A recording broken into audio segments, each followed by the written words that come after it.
Welcome back, everybody, for another deep dive. This time, we're going to travel through time, but not in the way you might think. Oh, time travel. Sounds fun. Well, we'll be using history as like a lens to kind of understand how technology's been changing the world. Okay. And it's going to be a wild ride because we'll be looking at everything from jobs that have like completely vanished to what work might even look like in the future. Wow, ambitious. Yeah, and for this deep dive, we've got this awesome YouTube video of a history professor Oh, cool. who's not just like researching super interesting stuff, but also giving these really thought-provoking perspectives Okay, yeah. on how knowing about the past can really help us understand both the present and even the future. Interesting. It's easy to think of history as like something that's done and dusted. Right. But what you're saying is that this professor shows how relevant it really is. Totally. Especially when you're talking about technology and how it like affects society. Exactly. So one of the first things that really jumped out at me was this idea that history like seems to be repeating itself, Oh. especially when it comes to technology and jobs. Huh. Interesting. What are you thinking? What do you think about that? Well, when you look back, it's a recurring theme throughout history. Yeah. This professor brings up the example of automated coffee ordering. Oh, yeah. Like, sure, it's convenient and all, Right. but when you really think about it, you lose that, like, human interaction. You do. That quick little chat with the barista. Mhm. So it's like a small example, but it kind of shows a bigger trend Yeah. of how technology changes, the whole nature of work. Totally. And it makes me think about all the like anxieties we have now about AI and automation, like taking over jobs. Oh, yeah. Feels like such a modern fear. Definitely. But the professor was pointing out that we saw like the exact same anxieties during the Industrial Revolution. Exactly. Back then, you had new technologies like the power loom, for example, Right. and that was replacing all these skilled weavers. Wow. People were literally smashing these machines. Right? Yeah, they had this whole movement called machine breaking, Wow. all because they were scared, for their jobs, their livelihoods. Right. And it's so interesting how those same fears are like echoing today with all the concerns about AI. Like, think about self-driving trucks. I Yeah. mean, we're not out there smashing robots or anything, Right. but there are definitely some real anxieties about what happens to all the truck drivers. That's so true. It's like such a powerful connection. Yeah. Yeah, it's not even just like a theoretical fear either. No, not at all. The professor gives a whole list of professions that have like completely vanished in the last 200 years just because of technology. He does. And what I think is really important is that he focuses on like the human cost of Yeah. all these shifts. Yeah. It's not just like about numbers or efficiency. It's about real people, Yeah. People whose lives were totally turned upside down Right. because suddenly their skills weren't needed anymore. It's a powerful thought. It really is. It makes you wonder if you've ever seen something similar in your own life. It does. Like, have you ever experienced or even witnessed, like, job displacement firsthand? Yeah. I actually have. My grandfather was a typesetter, Oh, wow. and his entire profession basically disappeared when computers took over. Oh, wow. Yeah. He had to adapt and learn all these new skills, but it wasn't easy for him. That's rough. It really shows you how these technological changes can have such a personal impact. It really does, yeah. Yeah, it makes you realize, that these trends, these historical trends, Yeah. they can have real consequences for people. Mm-hmm. And that actually kind of leads us to what the professor was saying about the future of work. Oh, okay. He suggests that as automation keeps increasing, Uh-huh. we might actually end up with fewer people working overall. Whoa. Really? That's a pretty crazy idea. What does he think that would look like? Well, he talks about, both the good and bad possibilities. Oh. Like, on the one hand, less work could mean more leisure time. Oh, yeah. People would have more time to spend with family, like pursue their hobbies or just enjoy life, without that pressure of having a job. Yeah, that does sound pretty ideal. Right. But I imagine, there'd have to be some downsides, right? Oh, absolutely. Yeah. He points out that a world with less work could actually lead to more economic inequality.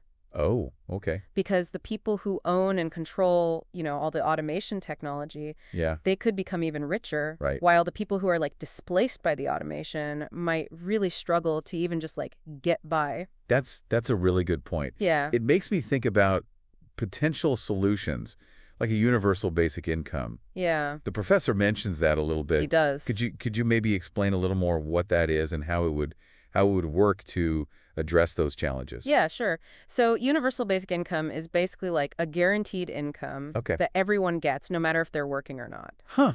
It's a way to make sure that everyone, like, has at least a basic standard of living. Okay. Even if, traditional jobs become harder to find because of all the automation, it's a pretty complex idea, Yeah. with people on both sides, supporting it and criticizing it. Right. But I definitely think it's a conversation that we need to be having. For sure. It's really interesting how just like looking at history through this lens can bring up such important discussions about the future. Yeah. But, the professor's insights go beyond just the future of work, too. Oh, right. He also talks about how looking at history and analyzing it can help us, evaluate these influential figures, especially the ones who've, really shaped the course of history. Yeah, he brings up Francisco Franco, the Spanish dictator. Yeah? Franco's legacy is, it's complicated. Okay. And it's definitely contested. Some people see him as this brutal authoritarian figure. Right. While others see him more as a stabilizing force, someone who helped modernize Spain. Oh, that's interesting. Yeah. That's a really good example because it seems like people's opinions on Franco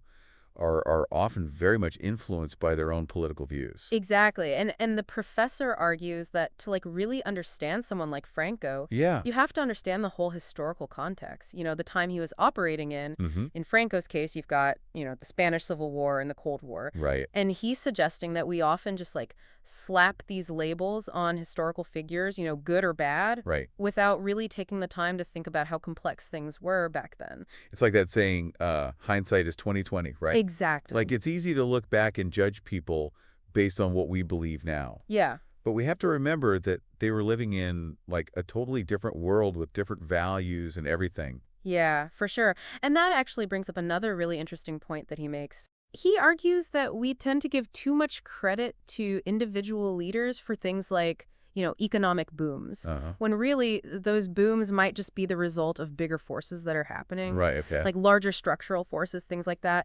He uses Franco's Spain, again, as an example. Okay. While Spain did see economic growth under Franco, Right. it was also heavily influenced by other things like the Cold War and Spain's strategic position in Europe. Yeah, okay. So it's kind of like saying that even these, big achievements might not just be because of one person's effort. Yeah. There are often all these external factors at play that we might not even realize. Yeah, that's a really good point. Yeah. It's we're not always seeing the whole picture. Exactly. And that idea can be applied to way more than just economic booms, too. Oh, okay. It's kind of challenging us to look beyond these simple stories that we tell ourselves. Right. And consider the wider context in which things actually happen. Yeah, it really makes you think about how important critical thinking is. It does. And questioning assumptions, especially when we're talking about history. Absolutely. And the professor, he brings up this really interesting point about how misinterpreting history can have consequences in the real world. Oh, okay. He argues that these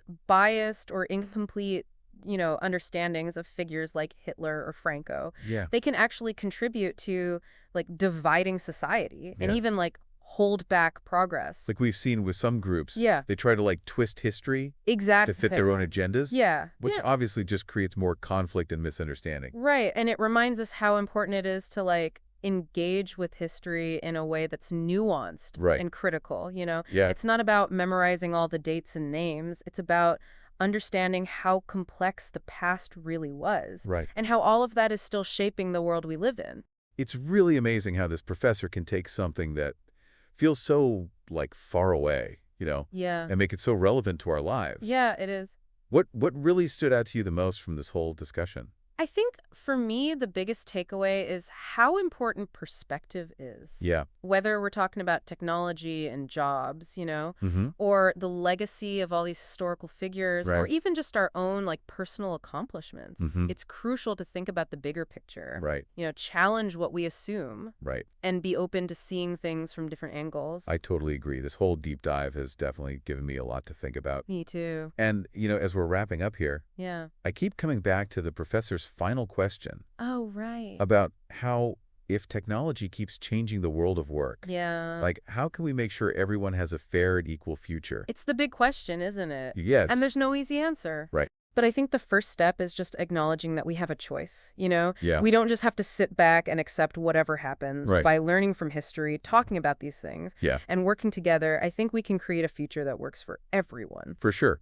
So, to everyone listening, We really encourage you to keep exploring these ideas. Yeah. What parts of this really spoke to you? What questions are you still thinking about? Yeah. Share your thoughts with us. Keep learning. Definitely. And let's continue this conversation together. Sounds good. Thanks for joining us for another deep dive.